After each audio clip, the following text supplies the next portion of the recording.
चलिए शुरू करें। ठीक है। लास्ट क्लास में हमने देखा था variation of g due to rotation of earth ना। आज हम देखेंगे थोड़ा सा सबसे पहले variation of small ji due to shape of the earth. Due to shape of the earth heading डाली वेरिएशन ऑफ स्मॉल जी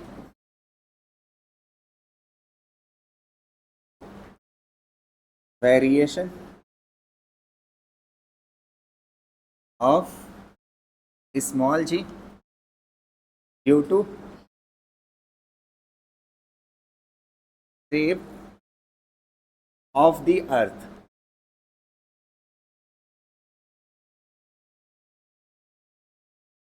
ठीक है। Variation of small g due to shape of the earth ना।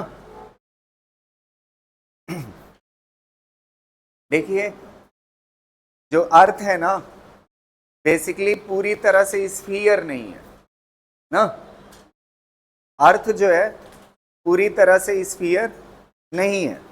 तो अगर पूरी तरह से स्फीयर नहीं है तो एक चीज हम जानते हैं फिर किस तरह से है। अर्थ थोड़ा सा एलिप्टिकल टाइप की है। कैसी है? एलिप्टिकल, अंडे के जैसी है। समझ आ रही ना बात? तो एक चीज आप समझिए, ये वाली जो लाइन है ये अर्थ की एक्सिस है और ये वाला पॉइंट क्या कहलाता है? पोल कहलाता है। क्या कहलाता है? पोल। और ये जो होता है ये यहाँ पे जो पॉइंट है वो क्या कहलाता है? इक्वेटर कहलाता है। क्या कहलाता है? इक्वेटर। तो अगर आप देखोगे थोड़ा सा, हालांकि मेरा ज़्यादा बन गया एलिप्टिकल, ठीक है, इतना भी नहीं होना चाहिए। ये वाली चीज़ क्या कहलाएगी? ये अर्थ का सेंटर है, ये रेडियस ऑफ क्या कहलाएगी?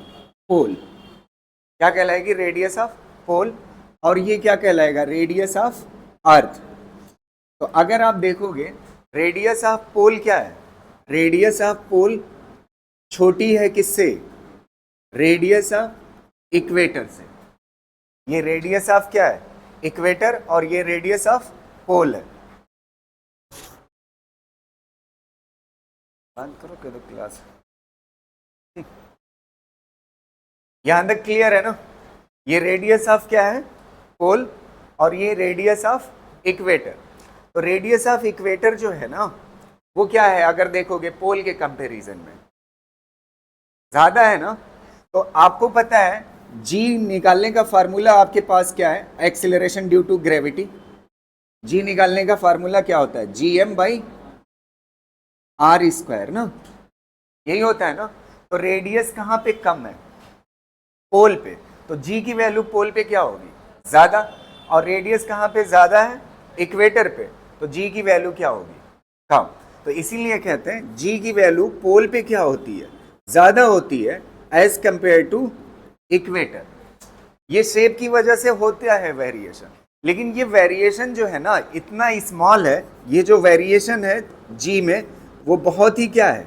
स्मॉल है। लगभग जानते हैं कितना है? 0.02 से अप्रॉक्स 0.04 मीटर पर सेकंड स्क्वायर का है। बहुत ही छोटा है। ये जो वेरिएशन है जी में ना, जी की वैल्यू कितना होती है? 9.8। तो 9.8 में से 0.02 या 0.04 कम होगा तो लगभग 9.8 ही रहेगा। समझ है? तो ये वेरिएशन इतना स्मॉल है कि हम इसको क्या कर देते हैं? नेग्लेक्ट कर देते हैं। क्या कर देते हैं? नेग्लेक्ट। तो इसीलिए वेरिएशन ऑफ शेप कोई खास मायने नहीं रखता है। तो इसको कर लीजिए। ठीक है। थोड़ा मोटी मोटी जानकारी रहनी चाहिए आपके पास।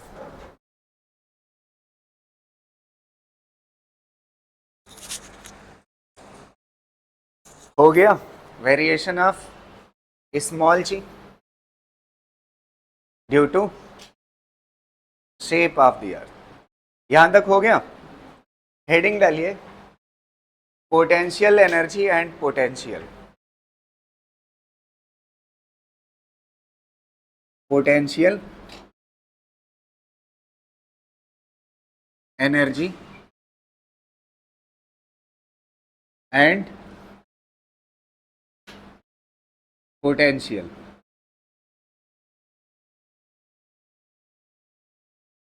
पोटेंशियल एनर्जी एंड पोटेंशियल,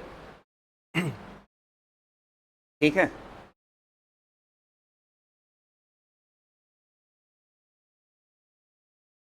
देखो ध्यान से, पोटेंशियल एनर्जी और पोटेंशियल बढ़िया से समझने की कोशिश करिएगा। इसके बारे में बहुत डिटेल्ड जानकारी जो हम पढ़ेंगे वो इलेक्ट्रोस्टैट में पढ़ेंगे। इसके अंदर, इलेक्ट्रोस्टैट के अंदर अभी हम जुगाड़ से पढ़ लेते हैं होता क्या है। समझ आ रही ना बात? जैसे आपके पास दो मास हैं, कितने मास हैं? दो मास, एक कैपिटल एम है और दूसरा कौन है? स्मॉल एम, और इसके बीच की दूरी कितना है? स्मॉल आर ना। तो पोटेंशियल एनर्जी का फार्मूला जो होगा वो होगा G capital M small m divide by क्या होगा? आर होगा। आर स्क्वायर फोर्स में होता है, पोटेंशियल एनर्जी में क्या होगा? आर होगा।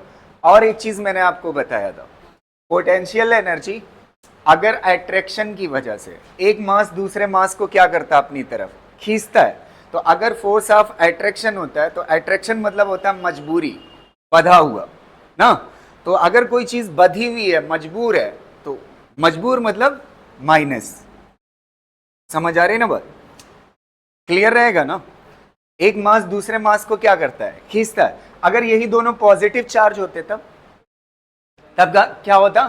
रिपल्शन होता। और यहां पे क्या हो जाता है? इलेक्ट्रोस्टैट का कॉन्सेप्ट हो जाता। तो यहां पे माइनस की जगह पे क्या हो जाता? प्लस, और मास की जगह पे क्या हो जाता? चार्ज, और ग्रेविटेशनल कांस्टेंट की जगह पे क्या हो जाता? Electrostatic constant. समझ आ रही ना? अब एक चीज आप देखिए, अगर यहां पे मास कैपिटल एम है और दूरी कितनी है? आर है, तब एक जो मास होता है वो क्या बनाता है? पोटेंशियल बनाता है। क्या बनाता है? पोटेंशियल। तो पोटेंशियल इज इक्वल टू क्या हो जाएगा? जी कैपिटल एम डिवाइड बाई क्या हो जाएगा? आर। इसमें से ये वाला मास दूसरा वाला क्या है? गायब है, स्मॉल एम। तो इससे पता चलता है ये पोटेंशियल एनर्जी है ना, इसमें से क्या चीज गायब कर दो? मास गायब कर दो तो क्या बन जाता है? पोटेंशियल बन जाता है।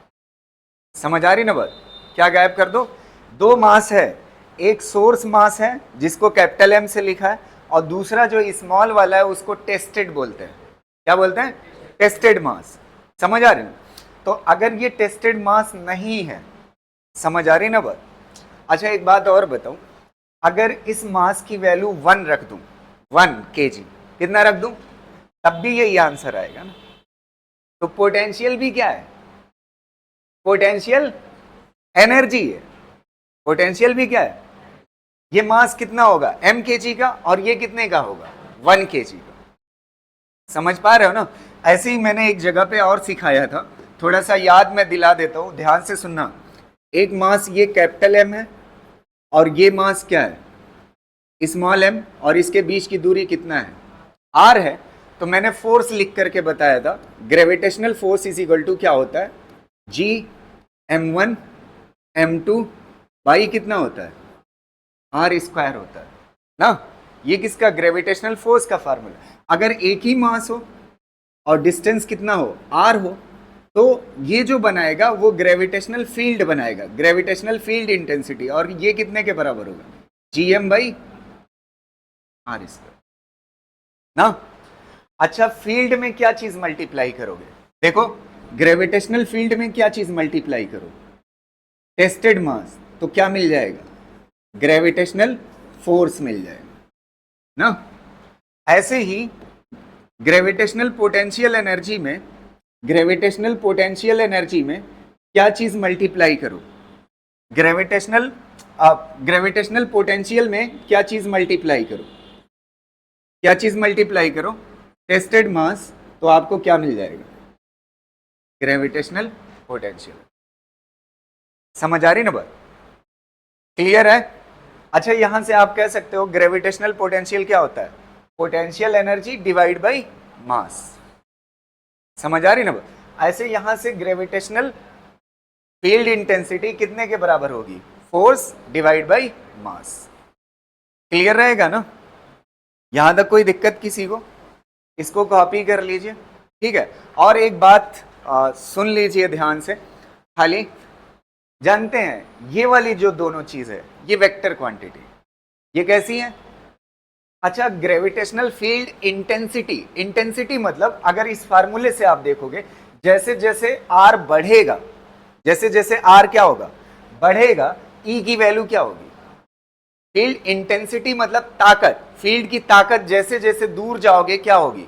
घटेगी। ताकत क्या होगी? घटेगी। तो ये भी ताकत है, और पोटेंशियल का मतलब भी क्या होता है? ताकत। बस ये वेक्टर है और ये क्या है? समझ आ रही ना बात? अच्छा, जब किसी बॉडी के पास क्या होगा? फोर्स, तो जाहिर सी बात है अगर कोई फोर्स लगा सकता है तो उसके पास क्या है? एनर्जी। क्या है? एनर्जी। तो फोर्स कैसी है? वेक्टर, और एनर्जी कैसी है? स्केलर। तो हमने वेक्टर को स्केलर में इसलिए बदला है ताकि हम चीजों को और अच्छे से समझ सके और कर सके। समझ पा रहे हो ना? क्लियर रहेगा ना? इसको कॉपी कर लीजिए, फिर आगे बात करें।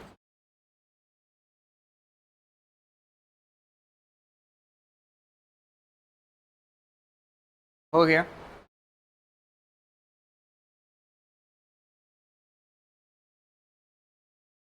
एक मास क्या बनाता है? पोटेंशियल या इंटेंसिटी। और दो मास क्या बनाता है? पोटेंशियल एनर्जी या फोर्स। ठीक है। पोटेंशियल कैसा होता है? स्केलर। और ग्रेविटेशनल फील्ड इंटेंसिटी कैसी होती है? वेक्टर। स्केलर को सिंपली आप ऐड कर सकते हो, कोई दिक्कत नहीं है। समझ आ रही ना बात? चलिए इसके ऊपर एक दो क्वेश्चन कर लेते हैं। ठीक,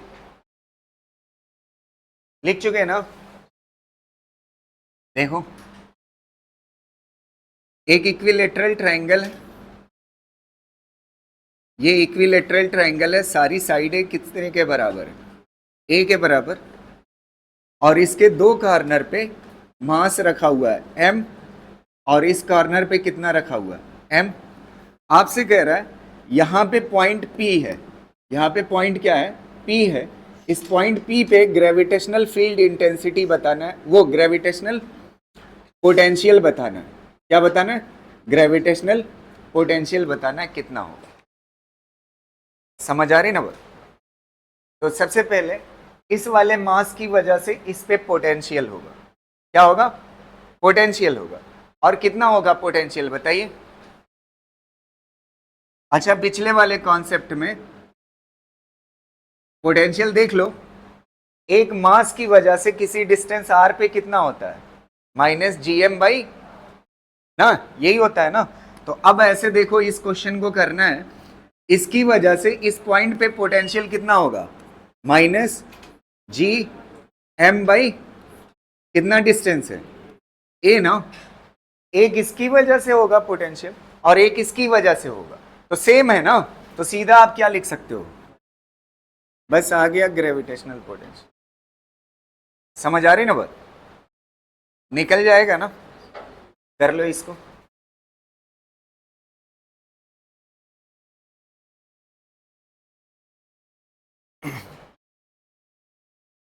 हो गया ना? एक क्वेश्चन और दे, इस पे ही ध्यान से सुनना। इसको बदल दें क्वेश्चन को। नेक्स्ट, लिख चुके ना? इक्विलेटरली है ट्रायंगल, और तीनों कॉर्नर पे मास रखा हुआ है एम, एम, और यहां भी एम ना। आपको ग्रेविटेशनल फील्ड इंटेंसिटी बतानी है इसके सेंटर पे, सॉरी, ग्रेविटेशनल फील्ड इंटेंसिटी नहीं, क्या बताना है आपको? इसके सेंटर पे पोटेंशियल, ग्रेविटेशनल पोटेंशियल बताना है इसके सेंटर पे, वी जी बताना है कितना होगा ग्रेविटेशनल पोटेंशियल। बताइए।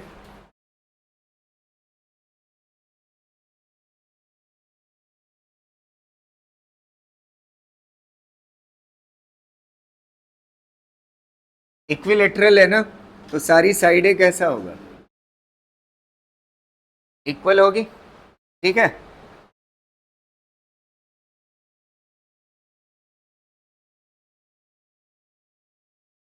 ये वाला मास इस पे पोटेंशियल बनाएगा ना, ये वाला मास इस पे पोटेंशियल बनाएगा ना, और ये वाला मास इस पॉइंट पे पोटेंशियल बनाएगा, और ये वाला मास इस पॉइंट पे पोटेंशियल बनाएगा ना। समझ आ रही ना बात? अच्छा, ये वाली दूरी मान लीजिए r है, तो ये भी कितना होगी r, और ये भी कितना होगी r। एक की वजह से पोटेंशियल निकाल लेंगे तो फिर हमारा काम हो जाएगा, 3 से क्या कर देंगे, मल्टीप्लाई ना। सबसे बड़ा मसला ये है कि r की वैल्यू पता हो, पोटेंशियल कितना होगा बताइए, इसकी वजह से minus G M by distance कितना r ना। अच्छा, इतना ग्रेविटेशनल पोटेंशियल एक की वजह से होगा, तो ऐसे कितने मास हैं, 3, तो कितना हो जाएगा इंटू 3। लेकिन ये जो r है ना, इसको हटाना पड़ेगा, r को क्या करना पड़ेगा, हटाना पड़ेगा। r हमें जानकारी नहीं है ना, तो अब आप देखिएगा r कैसे जुगाड़ करें। अच्छा, टोटल एंगल कितना होता है इक्विलेटरल का, 60, तो इसका ये आधा है ना, तो आधा कितना हो जाएगा बताइए, 30 ना। ये कितना हो जाएगा, 30 डिग्री। अच्छा, एक बात बताओ, ये जो है एक वेक्टर है ना r, तो इसका ये वाला कंपोनेंट कितने के बराबर होगा, r जिससे एंगल लगाओ, कितने के बराबर होगा, r cos 30 ना, यही होगा ना। अच्छा, कोई भी वेक्टर हो, ये x एक्सिस है, ये y एक्सिस है, और यहाँ पे मान लेते हैं f है और ये एंगल थीटा है, तो ये वाला कंपोनेंट क्या होगा जिससे एंगल लगा हुआ है, f cos थीटा, और ये वाला कंपोनेंट कितना होगा, f sin थीटा। यही काम हम यहाँ पे कर रहे हैं। ये कितने के बराबर है, r, तो ये कितना हो जाएगा, ये कितने के बराबर होगा, r cos 30। r cos 30 कितने के बराबर है बताइए, ये पूरा कितना है a, तो आधा कितने के बराबर होगा, a बाई 2, a बाई 2। अच्छा, cos 30 की वैल्यू कितना होती है, √3/2 is equal to a by 2, 2 से 2 क्या हो जाएगा कैंसिल, तो r इज इक्वल टू कितना हो जाएगा, a बाई, r निकल आया ना, r की जगह पे रख दो तो कितना हो जाएगा, minus G M into 3 by, r की जगह पे कितना हो जाएगा, a बाई √3 लिखने से बेहतर है कहाँ लिख लीजिए, बस आंसर होगा।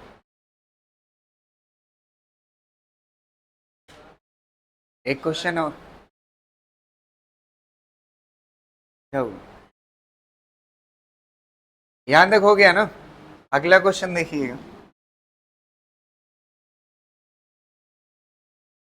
ये स्क्वायर है, ठीक है,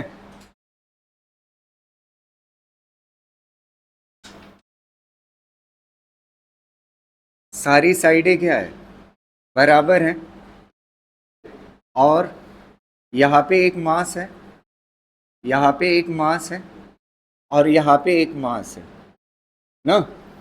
आपको ग्रेविटेशनल पोटेंशियल बताना है पी पॉइंट पे, इस पी पॉइंट पे ग्रेविटेशनल पोटेंशियल कितना होगा इन 3 मासेस की वजह से। समझ आ रही ना बात?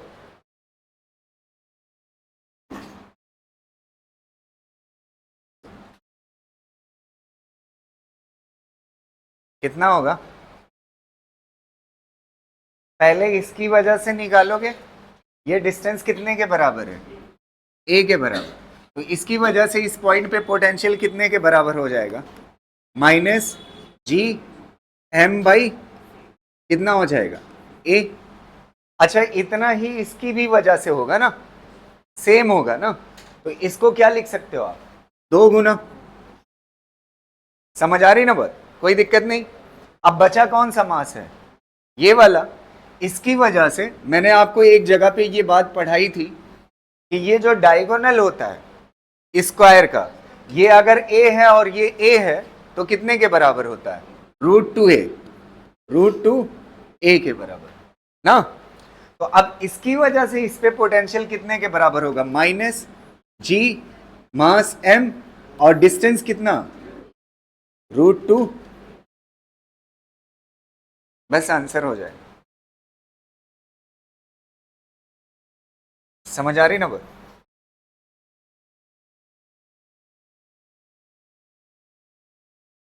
तो आपसे पोटेंशियल पे क्वेश्चन हो गया, अब कुछ पोटेंशियल एनर्जी पे क्वेश्चन कर लेते हैं। किस पे कर लेते हैं? पोटेंशियल एनर्जी पे। सबसे पहला क्वेश्चन ये देखिएगा, एक इक्विलेटरल ट्रायंगल है, इसकी साइडें कितने के बराबर है? ए के बराबर, और इसके तीनों कॉर्नर पे क्या लगे हुए हैं? मास। तीनों कॉर्नर पे क्या लगे हुए हैं? मास। और तीनों कैसा है? सिमिलर है ना। अब कह रहा है इस पूरे सेटअप के पास पोटेंशियल एनर्जी कितना होगी। तो सबसे पहले देखिए पेयर कितना बन रहा है ना। एक पेयर यहां पे बन रहा है, इस पेयर के पास पोटेंशियल एनर्जी कितना होगी? माइनस जी m1 m2 कितना हो जाएगा? m square divide by distance कितना? a। इतना हो गया एक पेयर की वजह से। अच्छा, ये दूसरा पेयर भी उतना ही बनाएगा, सेम बनाएगा ना। समझ आ रही ना बात? सेम बनाएगा। और ये कौन सा है? तीसरा पेयर, ये भी क्या बनाएगा? सेम बनाएगा। तो कितना हो जाएगी पोटेंशियल एनर्जी? 3 गुना। बस आंसर हो गया। समझ आया कि नहीं? पहले ये पेयर बनाएगा ना potential energy, G m1 m2 by R. तो जी की जगह पे जी रहेगा, m1 m2 कितना हो जाएगा? m स्क्वायर डिवाइड बाई कितना हो जाएगा? a। एक पेयर की पोटेंशियल एनर्जी ये, दूसरा ये, तीसरा ये, तो कितना हो जाएगा? 3 गुना हो जाएगा। क्लियर रहेगा ना? एक काम करो, इसकी लिख करके बताओ पोटेंशियल एनर्जी। ये दूसरा क्वेश्चन, अगर यहां पे 2m कर दूं तब, यहां पे m की जगह पे कितना कर दिया? 2m कर दिया। तो पोटेंशियल एनर्जी देखो, पहले इसकी वजह से इन दो पेयर की बताइए कितना होगा?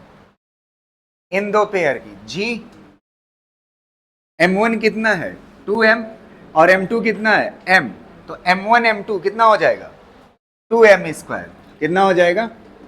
2m square divide by distance कितना? a ना। इतना होगा एक पेयर की वजह से इस वाले, और कैसा साइन होगा? माइनस। एक पेयर की वजह से हो गया। अच्छा, सिमिलर जो यहां पे इस पेयर के पास पोटेंशियल एनर्जी है, वही इसके पास भी होगी। समझ आ? तो क्या लिख सकते हो आप? 2 गुना लिख सकते हो, 2 गुना। समझ आ रही ना बात? अब बचा कौन सा पेयर? ये तीसरा वाला ना। ये दोनों एक जैसा था, तो एक बार लिख करके उसको क्या कर दिया? 2 गुना। बच रहा है ये वाला, ये कितना हो जाएगा? माइनस जी m1 m2 कितना हो जाएगा? m square divide by distance कितना? a। ये हो जाएगा पोटेंशियल।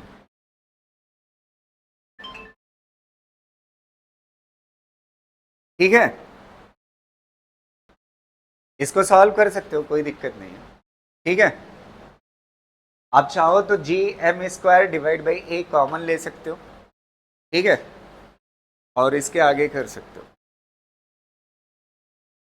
आपको ये बेसिकली क्वेश्चन ज्यादातर कहाँ पे पूछे जाएंगे? इलेक्ट्रोस्टैट से। बस यहाँ पे मैं इसलिए दिखा दे रहा हूं ताकि वहां से आप कंपैरिजन कर सकें। समझ पा रहे हैं ना? इसके सारे अच्छे क्वेश्चंस वहीं पे मैं कराऊंगा इलेक्ट्रोस्टैट में ना।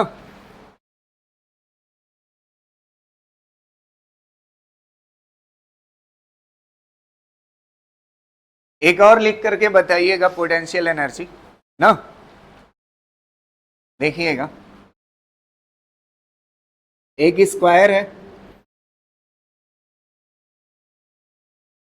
और इसके चारों कॉर्नर पे मास m, मास m, मास m और मास m। ठीक है, इस पूरे सेटअप के पास पोटेंशियल एनर्जी कितना होगी? है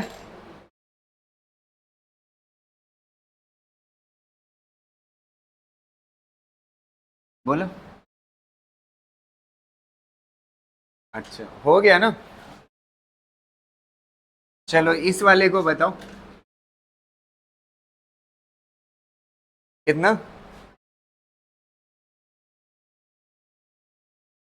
पोटेंशियल पॉइंट पे बताया जाता है। पोटेंशियल एनर्जी सिस्टम के पास होती है।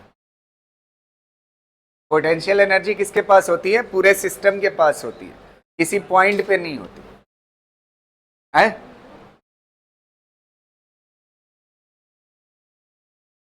हाँ, देखो कितने पेयर बनेंगे, ध्यान से सुनो, एक minute. Potential energy is equal to होगा, पहले यहां पे जो पेयर बनेगा ये वाला देखिएगा, सारी साइडें स्क्वायर है तो कैसा होगा? इक्वल होगा ना। अब देखो एक पेयर ये है, ये पेयर कितना बनाएगा? माइनस जी m1 m2 कितना हो जाएगा? m square divide by distance कितना? a। एक पेयर हो गया। ऐसे कितने पेयर है? 1 2 3 4, तो यहां पे कितना हो जाएगा? इनटू कितना हो जाएगा? 4। इतना हो गया। अब इसके बाद दो पेयर और पॉसिबल है। वो दो पेयर कौन से हैं? डायगोनल वाले। एक पेयर ये बन रहा है और एक पेयर ये बन रहा है। समझ आ रही ना बात? तो माइनस माइनस इस ये वाला पेयर कितना बनाएगा? ये वाली दूरी कितना होगी? √2a के बराबर। तो कितना हो जाएगा? g m1 m2 कितना हो जाएगा? m square divide by distance कितना? √2a। इतना हो जाएगा। एक पेयर की वजह से बन गया, तो ऐसा ही दूसरा भी पेयर है तो इनटू क्या हो जाएगा? 2। समझ आ रही ना बात? अब देखिए इससे आगे की चीजें मैं इलेक्ट्रोस्टैट में सिखाऊंगा आपको। जैसे यहाँ पे 4 मास थे, कितने थे? 4 मास, तो पेयर कितना बना? 6। और ट्रायंगल वाले में कितना बना था? ट्रायंगल वाले में कितना पेयर बना था? 3 पेयर बना था। तो 3 मास था, 3 पेयर बना, और इसमें 4 मास था तो 6 पेयर बना। तो कितने मास होंगे, कितने पेयर बनेंगे, इसके लिए मैं वहीं पे सिखाऊंगा। ठीक है? किसमें? इलेक्ट्रोस्टैट में। अभी फिलहाल इतना मोर देन इनफ है आपके लिए। समझ पा रहे हो ना?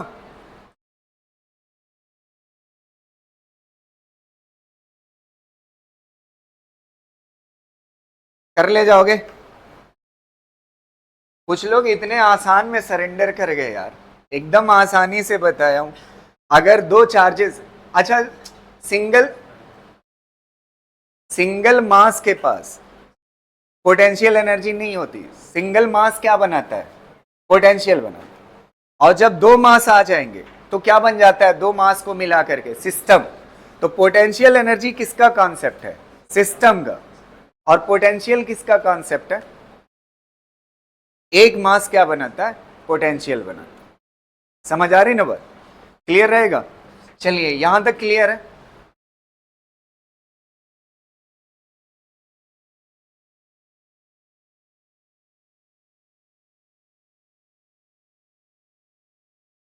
हेडिंग डालिए,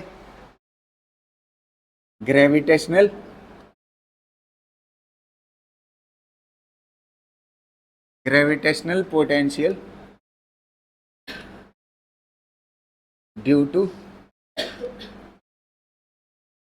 ए ring of mass capital M। ठीक है? Gravitational potential due to a ring of mass capital M। ठीक है? देखो एक रिंग है आपके पास इस तरह से, और इसका मास कितना है? Capital M। और ये इसकी एक्सियल लाइन है। ठीक, अब एक्सियल लाइन पे किसी पॉइंट पे इस रिंग की वजह से आप क्या जानना चाहते हो? पोटेंशियल जानना चाहते हो। क्या जानना चाहते हो? Gravitational potential. तो आपने फील्ड पढ़ी है। क्या पढ़ी है? फील्ड। सेंटर से मान लेते हैं ये पॉइंट कितनी डिस्टेंस पे है? x डिस्टेंस पे। ये पॉइंट P हो गया, कितनी डिस्टेंस पे है? x डिस्टेंस पे। और इस रिंग की रेडियस कितनी है? मान लेते हैं कितना? r। तो एक बात बताइए, ध्यान से सुनिएगा, इस पॉइंट पे आपको क्या बताना है? ग्रेविटेशनल पोटेंशियल बताना है। किस पॉइंट पे? P पे। अच्छा एक बात बताओ, ये जो ग्रेविटेशनल पोटेंशियल का फार्मूला है ना, किसी मास m की वजह से किसी डिस्टेंस r पे अगर पोटेंशियल निकालना है तो कितने के बराबर होता है? माइनस GM बाई, यही होता है ना। तो ये वाला जो फार्मूला है ये पॉइंट मास के लिए, इसके लिए, और ये है क्या? रिंग है, बॉडी है, समझ आए? तो अगर ये फार्मूला पॉइंट मास के लिए, तो सबसे पहले एक छोटा सा टुकड़ा लेंगे रिंग पे, छोटा सा टुकड़ा ना, जिसका मास कितने के बाद, अच्छा पूरा मास कितना है? m, तो छोटे से टुकड़े का मास कितना हो जाएगा? dm। इस ग्रीन कलर टुकड़े का मास कितना है? dm ना। अच्छा एक बात बताओ, m की वजह से किसी डिस्टेंस r पे ये पोटेंशियल होता है, तो यहां पे एक टुकड़ा है और इस पॉइंट पे क्या बनाएगा? पोटेंशियल। तो ये वाली दूरी आपको पता होनी चाहिए ना, समझ आ रही ना बात? जो लाइन क्या करे, इस पॉइंट को जोड़े, तो ये वाला मास इस पे क्या बनाएगा? पोटेंशियल बनाएगा। क्या बनाएगा? Potential.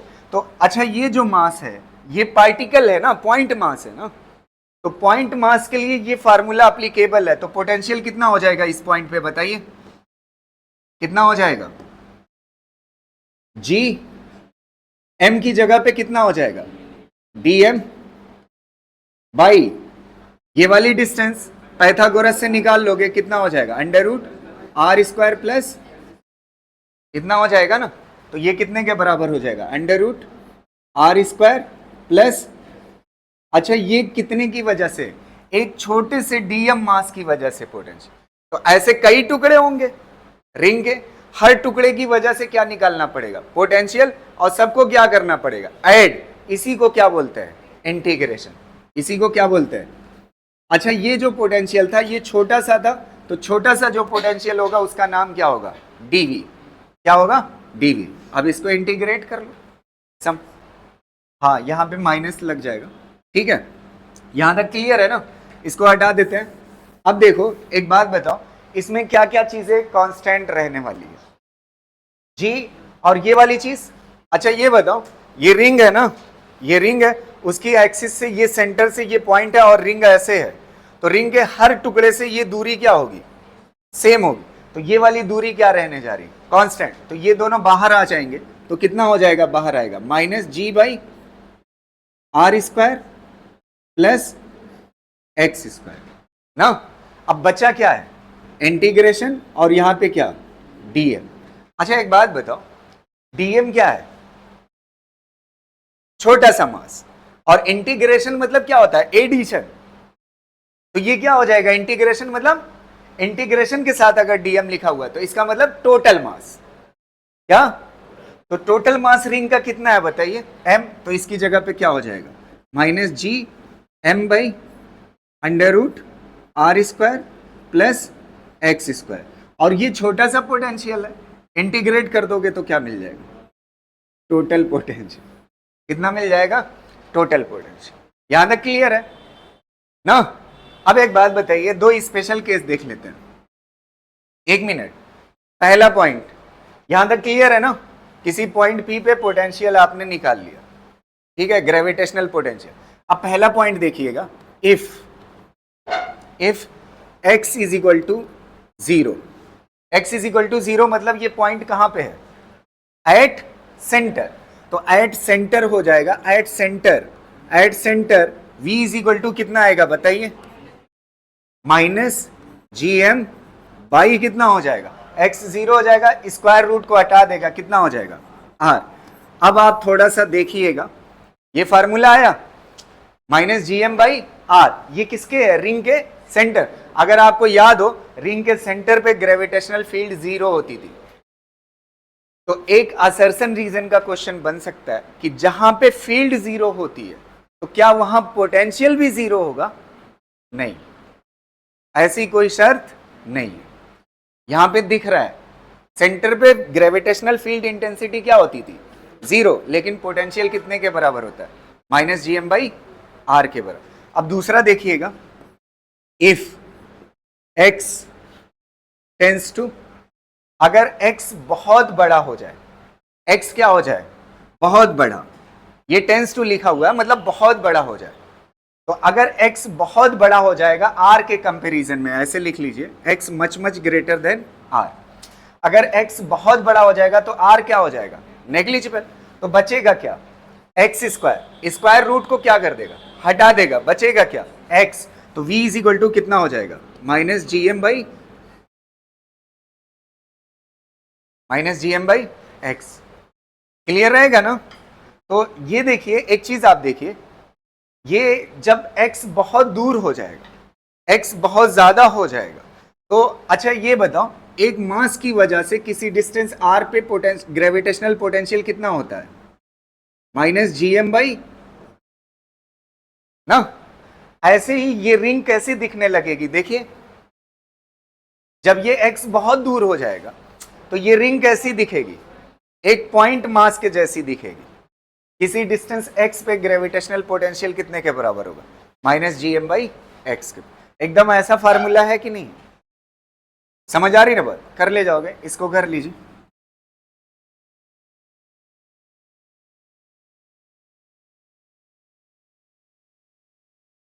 Gravitational potential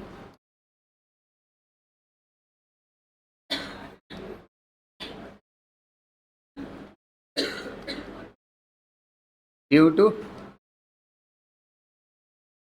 N spherical shell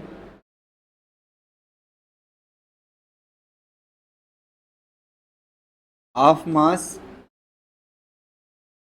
capital M ना। एक स्फेरिकल शेल है जिसका मास कितना है, कैपिटल M। स्फेरिकल शेल मतलब हालो स्फीयर, कैसा, हालो स्फीयर, अंदर खाली हो, ठीक है। तो देखना ध्यान से, तीन केसेस इसके अंदर पढ़ना है, और जिन्होंने फील्ड पढ़ी है वो बहुत अच्छे से केयर करेंगे थोड़ा सा, ठीक है। जैसे मान लेते हैं आपके पास एक स्फीयर है, ठीक, ये हालो है, इसकी रेडियस कितनी है, कैपिटल आर, और जहां पे आपको ग्रेविटेशनल पोटेंशियल बताना है सेंटर से, उस पॉइंट की दूरी जो है वो स्मॉल आर ना, फर्स्ट केस। अच्छा ये बताओ, स्मॉल आर बड़ा है कि छोटा है कैपिटल आर से, है बड़ा है ना, किससे, कैपिटल आर से। तो पॉइंट कहां पे है, बाहर है। तो एक चीज आप समझिए, ध्यान से सुनना, एक मास की वजह से, अच्छा इसका मास कितना है स्फीयर का, m ना। अगर ये पूरा मास एक जगह पे होता m और डिस्टेंस कितना होती r, तो ग्रेविटेशनल पोटेंशियल कितना होता बताइए, minus G M by R होता ना। तो अगर स्फीयर के बाहर पॉइंट है, स्फीयर के कहां पे, बाहर, तो ये पूरा मास कहां पे मान लिया जाएगा, सेंटर पे, और एकदम ऐसे ट्रीट किया जाएगा जैसे पार्टिकल। तो कितना हो जाएगा ग्रेविटेशनल पोटेंशियल बताइए, minus G M by small, ये हो गया। अब दूसरा पॉइंट देखिएगा, अगर ये स्फीयर की रेडियस कितना है r, और जिस पॉइंट पे आपको ग्रेविटेशनल पोटेंशियल बताना है वो पॉइंट जस्ट सरफेस पे है P, इस बार P कहां पे है, जस्ट सरफेस पे। तो इस बार सेकंड केस में r बराबर है किसके, ये जो स्मॉल r है वो बराबर है किसके, कैपिटल R के। तो ग्रेविटेशनल अभी भी पॉइंट कहां पे है, बाहर, तो पूरा मास कहां पे मान लिया जाएगा, सेंटर पे। तो फार्मूला क्या हो जाएगा, minus G M by capital R। यहां तक क्लियर है, दो फार्मूले हो गए। अब तीसरा हम पढ़ेंगे अंदर, कहां पे पढ़ेंगे, अंदर। तो अब आप देखिएगा, अगर थर्ड केस आप देखोगे, थर्ड केस, थर्ड केस में इसकी रेडियस कितनी है r, और जहां पे आपको पोटेंशियल बताना है यहां पे बताना है, और ये सेंटर से दूरी कितनी है x, सेंटर से दूरी कितनी है x। अब आप देखना ध्यान से, यहां पे आपको क्या बताना है, पोटेंशियल अंदर किसी पॉइंट पे। अच्छा अगर आपको याद हो, ग्रेविटेशनल फील्ड इंटेंसिटी क्या हो गई थी अंदर, जीरो हो गई, कितना हो गई थी, लेकिन पोटेंशियल जीरो नहीं होगा। तो क्या होगा वो देखना है। अच्छा, अभी आपने एक फार्मूला पढ़ा है, change in potential, change in potential, change in potential, इसमें डिफरेंस आपके दिखना चाहिए लिखने के अंदाज में। ये डीवी है, चेंज इन पोटेंशियल बराबर होता है change in potential energy divide by tested mass. इसमें कोई दिक्कत किसी को? Potential energy divide by mass क्या कहलाता है? पोटेंशियल कहलाता है। वही चीज लिखी हुई है ना। अब अगली चीज सुनिएगा, जिसने जिसने पढ़ा है, मैं पढ़ा चुका हूं इस बात को कि चेंज इन पोटेंशियल एनर्जी जो होती है, चेंज इन पोटेंशियल एनर्जी जो होती है वो माइनस ऑफ वर्क कंजर्वेटिव होता है। क्या होता है? अब जिसका छूटा हुआ है परेशान नहीं होगा, बस ये समझे चेंज इन पोटेंशियल एनर्जी जो होता है वो निगेटिव ऑफ वर्क होता है। क्या होता है? निगेटिव ऑफ वर्क होता है। अच्छा, वर्क क्या होता है थोड़ा सा बताइए। वर्क क्या होता है? Force into displacement. Force into displacement क्या कहलाता है? वर्क कहलाता है। अच्छा, एक बात बताइए, आते ही अभी मैंने आपको फील्ड और फोर्स का रिलेशन बताया है और पोटेंशियल एनर्जी का बताया। अच्छा, फील्ड को किससे मल्टीप्लाई करिए? फील्ड इंटेंसिटी को किससे मल्टीप्लाई करिए? फील्ड इंटेंसिटी को किससे? मास से। तो क्या बन जाता है? फोर्स बन जाता है। ये दो रिलेशन एकदम आपकी जबान पे रट्टा होना चाहिए। पोटेंशियल को किससे मल्टीप्लाई करिए? मास से। तो क्या बन जाता है? Potential energy. पोटेंशियल को मास से मल्टीप्लाई करो, potential energy. Gravitational field intensity को मास से मल्टीप्लाई करो तो क्या बन जाता है? फोर्स बन जाता है। यहां तक कोई दिक्कत नहीं ना? अब आप देखिए, फोर्स की जगह पे आप क्या लिख सकते हो? थोड़ा सा यहां से पढ़ के बताइए। फोर्स की जगह पे क्या लिख सकते हो? माइनस मास और क्या हो जाएगा? ग्रेविटेशनल फील्ड इंटेंसिटी इनटू क्या हो जाएगा? dx इज इक्वल टू क्या हो जाएगा? लिख सकते हो ना? अच्छा, एक बात बताओ, अब यहां पर उठा करके इसको पुट करिए चेंज इन पोटेंशियल एनर्जी को, तो ये क्या हो जाएगा? m gravitational field intensity dx divide by नीचे क्या हो जाएगा? m, और यहां पे क्या छूट रहा है? माइनस। अच्छा, मास क्या हो जाएगा? मास क्या हो जाएगा? कैंसिल। तो dv इज इक्वल टू क्या हो जाएगा?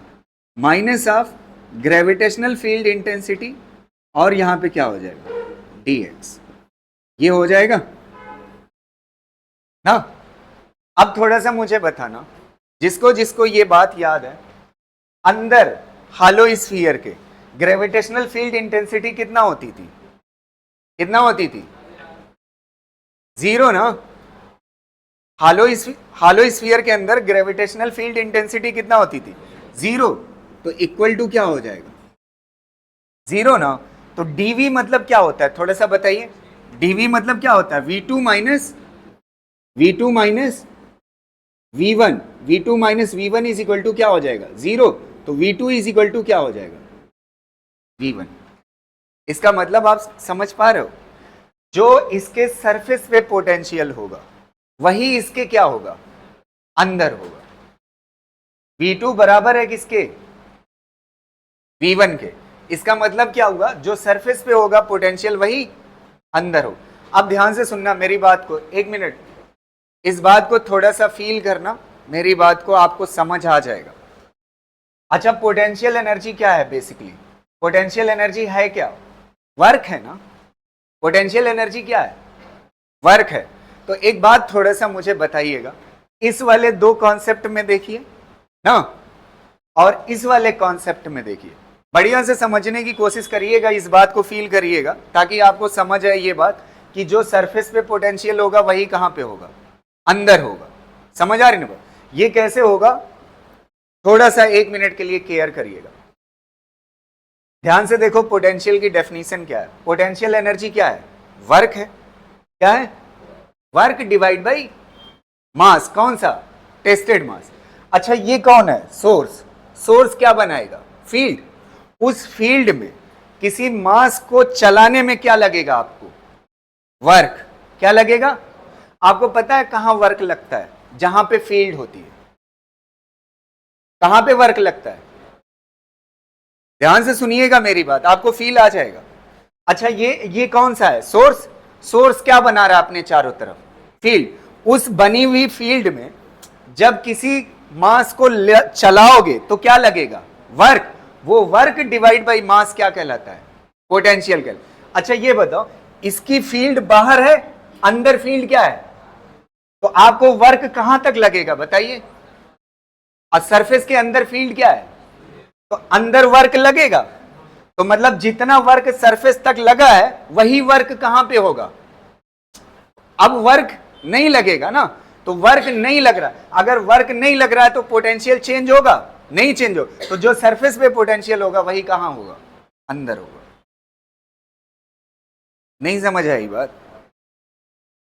एक बार फिर मैं बता रहा हूं आपको, वर्क कहां पे। अच्छा एक बात बताओ, जैसे मान लेता अगर मैं अकेला टीचर होता, हजरतगंज में पढ़ा रहा होता, कोई अपोजिशन नहीं होता, तो जैसा ऊट पटांग पढ़ा पाता पढ़ा देता, कोई दिक्कत नहीं थी।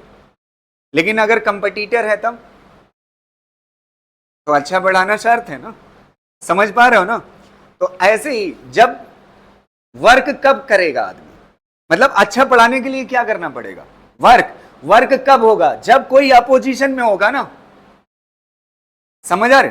तो जहां पे फील्ड होगी, जहां पे क्या होगी, वहां पे क्या होगा? और जहां पे फील्ड वहां पे वर्क। तो अब ये फील्ड, स्फीयर वाला केस पढ़ चुके हो। स्फीयर किधर फील्ड बनाता है? बाहर। अंदर फील्ड क्या होती है? जीरो। तो बाहर, बाहर जब किसी मास को चलाओगे तो क्या लगेगा? अच्छा कहां तक लगेगा? सरफेस तक।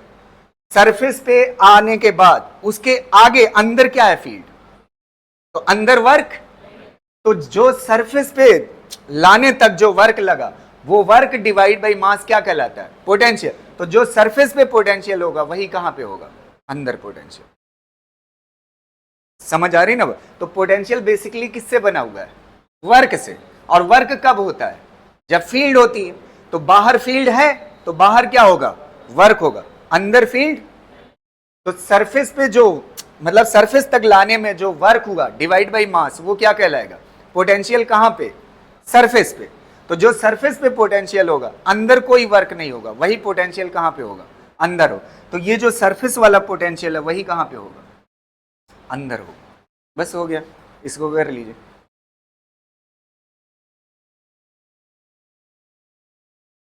और एक मिनट के लिए एक कंफ्यूजन आपको आ सकती है, उसको मैं क्लैरिफाई कर देता हूं, ध्यान से सुनना। यहां पे मैं क्या बोल रहा हूं, इस वर्ड का गलत मीनिंग आप मत निकाल लीजिएगा। इसके अंदर फील्ड क्या है?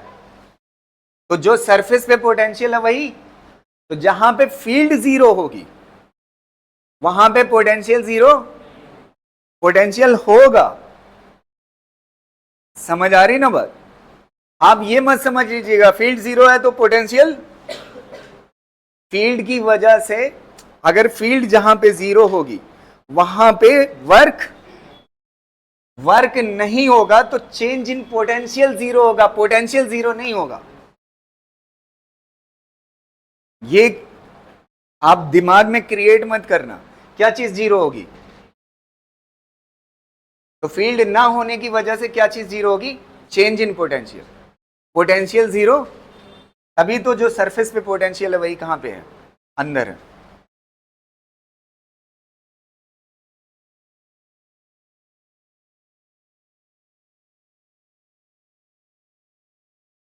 हो गया ना? और ये फार्मूला आप रट मारिएगा, कल इस पे न्यूमेरिकल करेंगे। Change in potential is equal to minus of gravitational field intensity into dx। ठीक है? अब चलिए इसका ग्राफ बना लेते हैं। क्या बना लेते हैं? ग्राफ। एक बात बताइएगा थोड़ा सा हमें, सेंटर से लेकर के सरफेस तक पोटेंशियल कितना होगा? -gm बाई कैपिटल आर ना, कांस्टेंट रहेगा। आगे जैसे जैसे ये आर बढ़ेगा वैसे वैसे पोटेंशियल क्या होगा? ग्रेविटेशनल पोटेंशियल कम होगा। तो इसका अगर ग्राफ बनाना होगा तो इसका ग्राफ कैसे बनेगा? ग्रेविटेशनल पोटेंशियल, ग्रेविटेशनल पोटेंशियल, ये माइनस वी जी, और ये क्या होगा? आर। अच्छा एक जगह ऐसी होगी जहां पे आर बराबर होगा किसके ना। अच्छा, यहां तक पोटेंशियल कितने के बराबर होगा, कांस्टेंट रहेगा, और ये कितने के बराबर होगा, माइनस जीएम बाई कितने के बराबर होगा, सेंटर से कहां तक, R is equal to capital R तक पोटेंशियल कांस्टेंट रहेगा। उसके आगे डिक्रीज कर रहा है ना, और कैसे डिक्रीज कर रहा है, इनवर्सली। ग्रेविटेशनल पोटेंशियल कैसा है यार, ऐसे है ना, आर बढ़ेगा तो ग्रेविटेशनल पोटेंशियल क्या करेगा, डिक्रीज। तो इनवर्स का ग्राफ ऐसे होता है। समझ आ रही ना वो, क्लियर रहेगा, इसको बना लीजिए।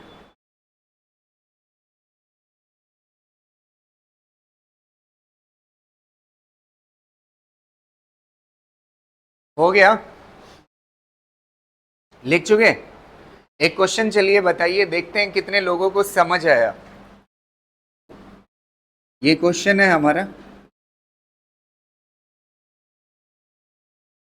ये m मास का है, जो हालो स्फीयर है वो कितने मास का है, m मास का, और इसकी रेडियस कितनी है, कैपिटल आर, रेडियस कितनी है, कैपिटल आर।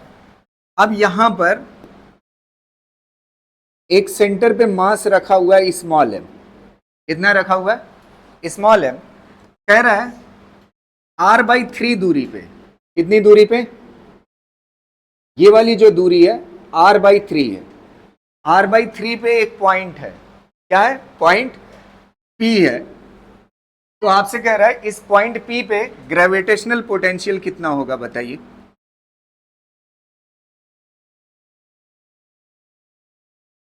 कितना होगा। अच्छा, सबसे पहले ये हालो स्फीयर है ना, तो हालो स्फीयर की जो सरफेस पे पोटेंशियल होगा वही कहां पे होगा, हर पॉइंट पे अंदर क्या होगा, सेम। तो कितना होगा इस स्फीयर की वजह से, माइनस GM/R, ये तो होगा ही।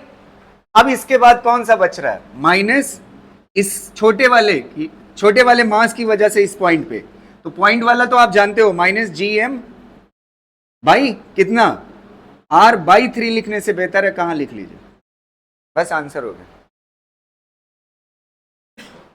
समझ गए ना, बड़े वाले स्फीयर की वजह से जो सरफेस पे पोटेंशियल होगा वही अंदर होगा ना, तो सरफेस पे कितना होगा बताइए, GM/R ना। अब इसके बाद बचा कौन सा, ये छोटे वाला भी क्या बनाएगा, पोटेंशियल बनाएगा। तो छोटा वाला मास है, पार्टिकल पॉइंट मास है ना, तो इसके लिए फार्मूला आप जानते हो क्या होता है, माइनस GM/, ये डिस्टेंस कितना है, R/3, R/3 नीचे लिखने से बेहतर है 3 कहां लिख लीजिए, ऊपर, बस आंसर हो जाएगा, कर ले जाओगे।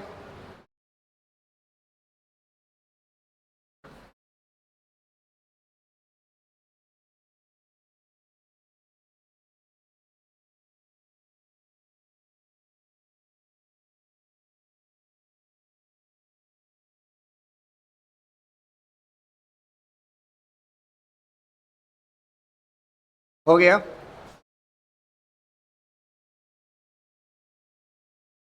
जो इससे पहले हेडिंग थी वो हालो स्फीयर की थी, अब किसकी हम पढ़ेंगे, सॉलिड। तो हेडिंग डालिए, ग्रेविटेशनल पोटेंशियल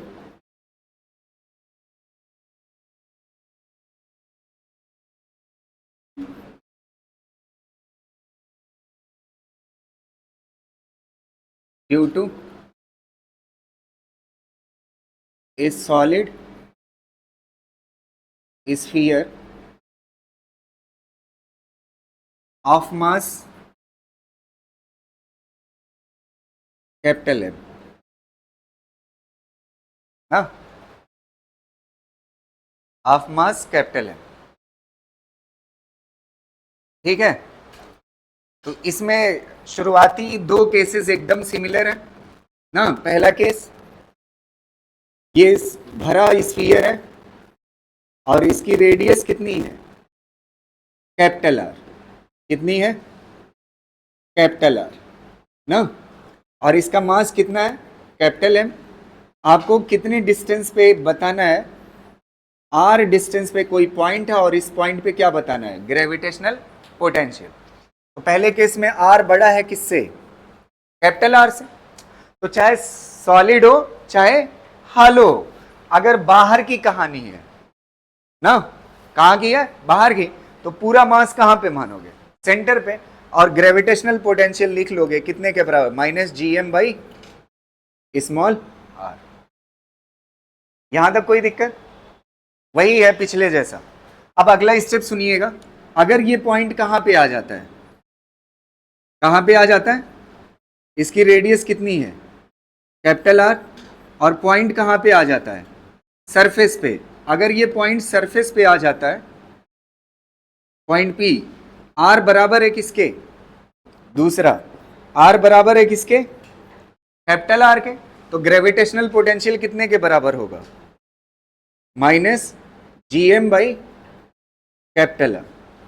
पूरा मास कहां पे मान लोगे, सेंटर पे। तो मतलब हालो के लिए सरफेस से लेकर के, हालो और सॉलिड के लिए सरफेस से लेकर के बाहर की कहानी कैसी है, सिमिलर। बस दिक्कत कहां पे आएगी, दिक्कत कहां पे होगी, तीसरे केस में इसको थोड़ा सा बड़ा बना देते हैं और इसकी रेडियस कितनी है, कैपिटल आर ना, और ये कैसा स्फीयर है,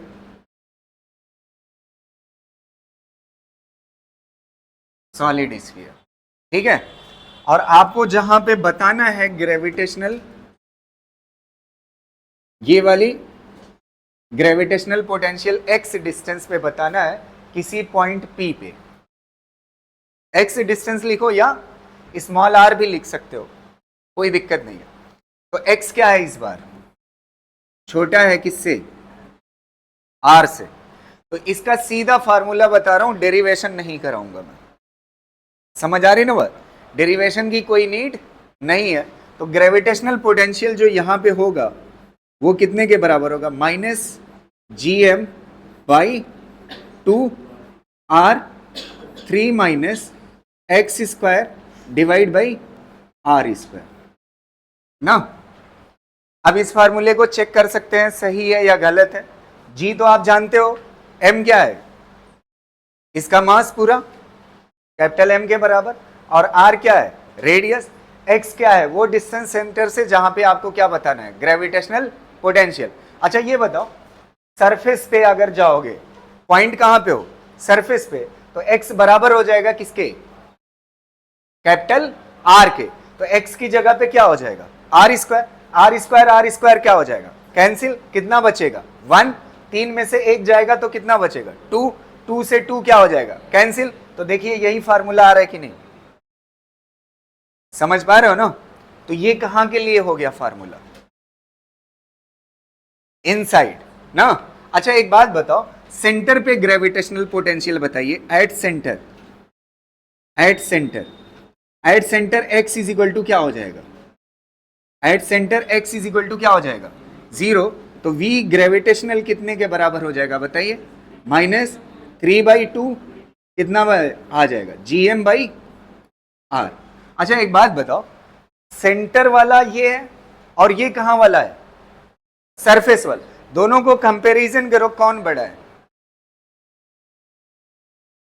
कौन बड़ा है, ये 1.5 के बराबर है ना, 3/2, तो ये ज्यादा है, और ये क्या है, इससे पता चलता है सबसे ज्यादा ग्रेविटेशनल पोटेंशियल कहां पे होता है, कहां पे होता है, सेंटर पे। और फिर उसके बाद घटते घटते कहां पे जाता है, सरफेस पे। फिर आगे फिर क्या होता है, जैसे जैसे आर जाओगे वो क्या होगा, पोटेंशियल घटता जाएगा। समझ आई बात, क्लियर रहेगा ना। तो ग्रेविटेशनल पोटेंशियल सबसे ज्यादा कहां पे होता है, अगर आपको याद हो, ग्रेविटेशनल फील्ड सेंटर पे कितना होती थी, 0, और लीनियरली बढ़ती थी कहां पे, सरफेस तक ना। अब आप फील करिए ध्यान से, इस सॉलिड वाले में बाहर भी फील्ड है, और अच्छा एक बात बताओ, वर्क कैसा होता है, स्केलर वर्क कैसा होता है। अच्छा बाहर भी वर्क किए मास को लाते वक्त, और अंदर भी क्या करना पड़ रहा है, और कहां तक वर्क करना पड़ रहा है, सेंटर। तो इसीलिए तो सेंटर पे सबसे ज्यादा होगा। नहीं समझ आ रही बात? वर्क क्या होगा, सबसे ज्यादा कहां पे होगा? क्योंकि जहां पे फील्ड होती है वहां पे क्या होता है, वर्क, और जहां पे वर्क होता है वहां पे क्या होता है, चेंज इन पोटेंशियल। समझ आ रही ना बात? कर लीजिए, इसको कर लीजिए।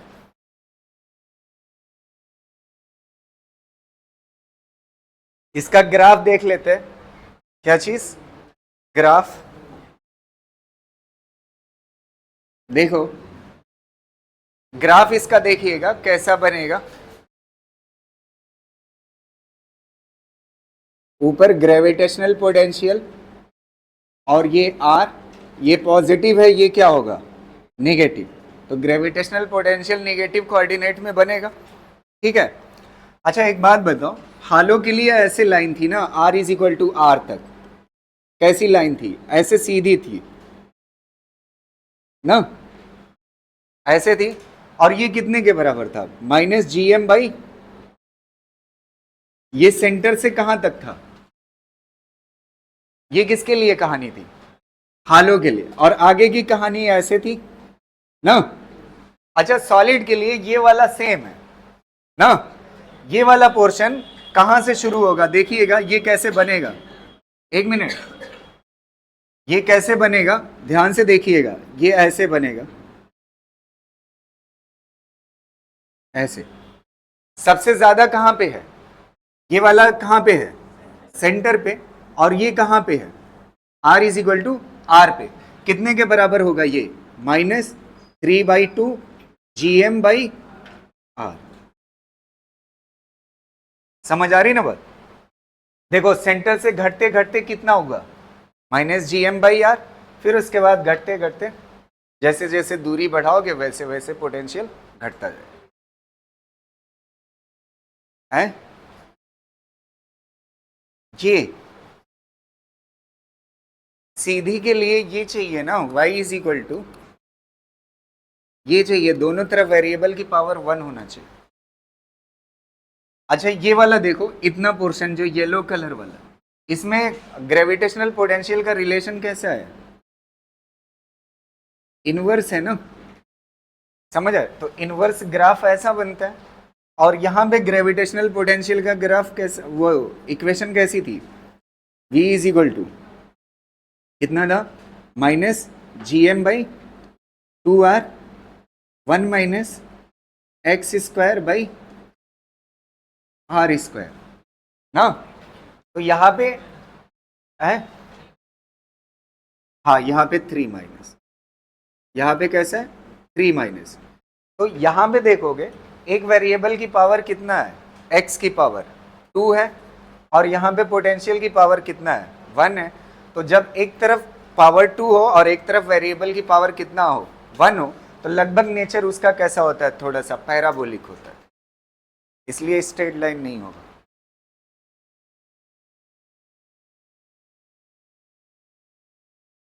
छोड़ दें, इससे आगे कल देख लेंगे, क्योंकि ये तो पोर्शन था कहीं ना कहीं किससे रिलेटेड, इलेक्ट्रोस्टैट से। अब कल से जो टॉपिक शुरू होगा वो ग्रेविटेशन का बहुत important topic, gravitational potential energy. और साथ साथ में क्या कहते हैं, ये जो mgh पढ़ते हो ना, potential energy, change in potential energy mgh, इससे रिलेटेड कॉन्सेप्ट। और फिर उसके बाद जो है हमें पढ़ना है सैटेलाइट। क्या? सैटेलाइट। तो 3 टॉपिक बच रहा है, ग्रेविटेशनल पोटेंशियल एनर्जी, सैटेलाइट, और उसी के अंदर स्केप वेलोसिटी, ऑर्बिटल वेलोसिटी, ये सारा कॉन्सेप्ट। और फिर उसके बाद केप्लर्स। 4 लेक्चर और लगेगा, और बहुत ज़्यादा से ज़्यादा लूँगा तो 5 लेक्चर। ठीक है, 4 से 5 में ये कंप्लीट हो जाएगा। ठीक है, टोटल 11 लेक्चर लगेगा। इसलिए मैं ज़्यादा पढ़ा रहा हूँ, क्योंकि कहीं ना कहीं ये कंपैरिजन है किससे, इलेक्ट्रोस्टैट से, तो इसलिए थोड़ा सा टाइम ले रहे हैं ताकि आपको क्लियर रहे। ठीक है, थैंक यू। बता रहा हूँ